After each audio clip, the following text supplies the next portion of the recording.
ना आपण प्रश्न विचारणार आहोत। भरतजी, आपलं स्वागत आहे, किंवा आपल्या सगळ्यांचं स्वागत आहे। भरतजी, अभिनंदन। आणि आज ज्या पद्धतीने महायुतीच्या मित्रपक्षांमध्ये चुरस होती, त्या अनुषंगाने आजच्या या विजयाबद्दल काय सांगाल?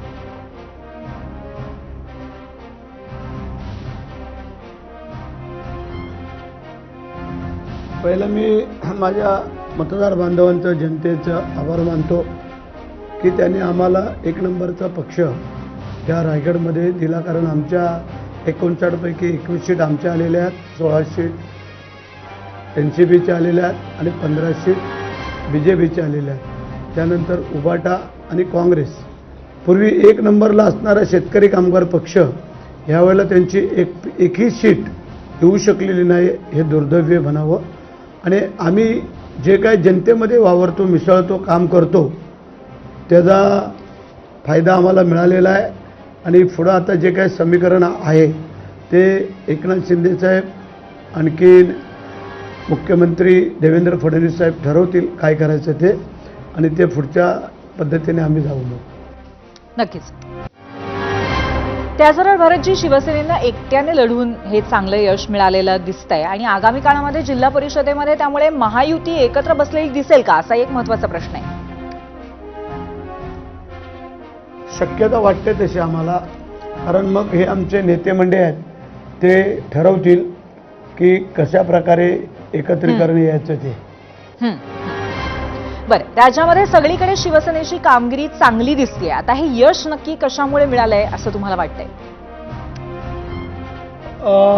आम्ही काम करतो ते मागाशी सांगितलं त्याप्रमाणे जनता कौल देत असते। जनतेमध्ये वावरणं, जनतेमध्ये मिसळणं, जमिनीवरनं चालणं हे आमची पद्धत आहे आणि त्या अनुषंगाने आम्ही काम करून पुढे गेलेलो आहोत। जनतेने आम्हाला स्वीकारलेलं आहे, जनतेचे आम्ही आभारी आहोत। धन्यवाद भरतजी। भरतजींना काही कामानिमित्त निघायचं आहे, त्यामुळे आता ते आपल्यासोबत पुढच्या या संपूर्ण संवादामध्ये नसतील, पण आपण आपल्या उरलेल्या तीनही पाहुण्यांबरोबर संवाद साधणार आहोत। सगळ्यात आधी प्रवीणजी, तुमच्याकडे येते। पुन्हा एकदा अभिनंदन। आता अखेर कुठेतरी भाजपने सगळ्या पातळ्यांवरती यश संपादन केलंय, याचं समाधान आहे का?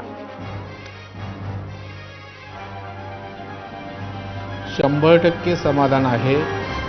नगरपालिकेमध्ये भारतीय जनता पार्टीवर प्रचंड विश्वास महाराष्ट्रातील जनतेनं ठेवला, देवाभाऊंच्या विकासावर विश्वास ठेवला। महानगरपालिकेमध्ये 29 पैकी 25 जागा मिळवून तेव्हाही विकासाला लोकांनी मतदान केलं, शिंदे साहेबांनी मोठ्या प्रमाणावर मतदान केलं।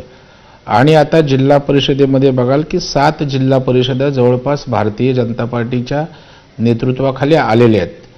रायगड जिल्ह्यामध्ये सुद्धा त्या ठिकाणी चांगलं यश भारतीय जनता पार्टीला मिळालेलं आहे। आता आमच्या भरत शेठ गोगावले साहेबांच्या इथं निर्विवाद त्यांना 100% यश मिळालेलं आहे। मी भरत शेठचं आमच्या अभिनंदन पण या ठिकाणी करतो। आणि आपण बघाल की महाराष्ट्रामध्ये जवळपास 52 पंचायत समितीवर भारतीय जनता पार्टीचा झेंडा एकट्याचा फडकलेला आहे, आणि शिंदे साहेबांकडे 26 आणि 25 अजितदादांकडे। याच्यामध्ये सगळीकडे 80 ते 90 ठिकाणी महायुती, म्हणजे या ठिकाणी आम्ही भाजप, शिवसेना आणि राष्ट्रवादीला प्रचंड यश मिळालेलं आहे। त्याचबरोबर काँग्रेस आणि शरद पवार साहेबांच्या पक्षाची धुळदाण त्या ठिकाणी उडालेली आहे। पण प्रवीणजी, या सगळ्या मागे सातत्याने जे ऑपरेशन लोटस सक्रिय होतं गेल्या काही महिन्यांपासून, त्या यशाचं हे गमक आहे का? नाही, 100% बघा, भारतीय जनता पार्टी हा कार्यकर्त्यांचा मेहनत घेणारा पक्ष आहे, आणि त्याच्यामुळं मेहनतीवर आणि आमच्या सगळ्यात मोठी जी जमेची बाजूने ताकद असेल तर माननीय देवाभाऊंचा चेहरा, विकासाचं त्यांनी जे व्हिजन या महाराष्ट्राला दिलेलं आहे ते बघा, नगरपालिकेला स्वीकारलं, महानगरपालिकांना स्वीकारलं, मुंबई महानगरपालिकेमध्ये सुद्धा माननीय देवाभाऊंच्या व्हिजनला त्या ठिकाणी मुंबईकरांनी साथ दिली।